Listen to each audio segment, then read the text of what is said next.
Thomas Soto.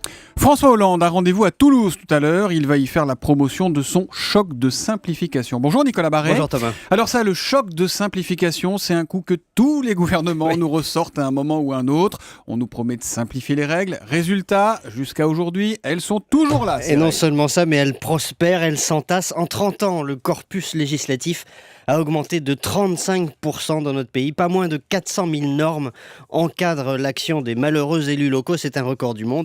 Et puis alors, à force de multiplier les règles, on ne sait parfois plus lesquelles il faut appliquer.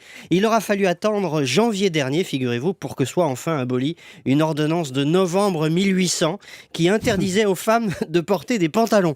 Autrement dit, l'empilement des règles aboutit à des situations absurdes. Ça crée de la confusion et ça coûte très cher à la collectivité. En tout cas, cette règle-là sur le pantalon, elle n'était plus appliquée, heureusement.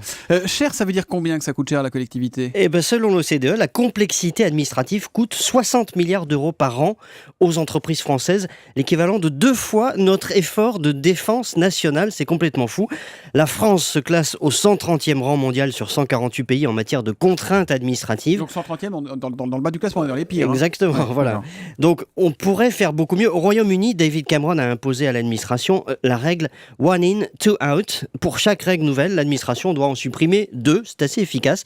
En Italie, la loi Simplifica Italia a été adoptée l'an dernier pour supprimer des règles inutiles. Et puis en Allemagne, il y a un ministre qui est directement rattaché à Angela Merkel pour s'occuper de ce dossier. Ah, mais la France, finalement, fait un petit peu la même chose, Nicolas. Oui, sauf qu'elle le fait beaucoup trop timidement. Si François Hollande était vraiment sérieux, il commencerait par supprimer les départements, comme le suggérait par exemple le rapport Attali, plutôt que de préparer une loi de décentralisation qui complique encore les choses. S'il était vraiment sérieux, il simplifierait le système fiscal, alors que depuis 18 mois, c'est tout le contraire.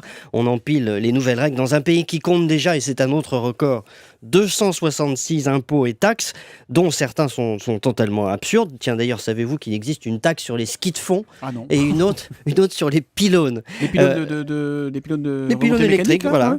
Ouais. Alors, le gouvernement dit maintenant qu'il veut faire le ménage. Très bien, mais 1, il aurait pu éviter de commencer par tout compliquer. Et puis 2, il faut qu'il fasse un vrai ménage de printemps, pas qu'il se contente d'un petit coup de chiffon. Nicolas Barret, directeur de la rédaction des Échos, qui veut sortir l'aspirateur à règles inutiles et il va aller dans les coins. Attention, l'édito Écho, c'est tous les matins, 8h10 sur Europe 1. Demain, Nicolas. À demain.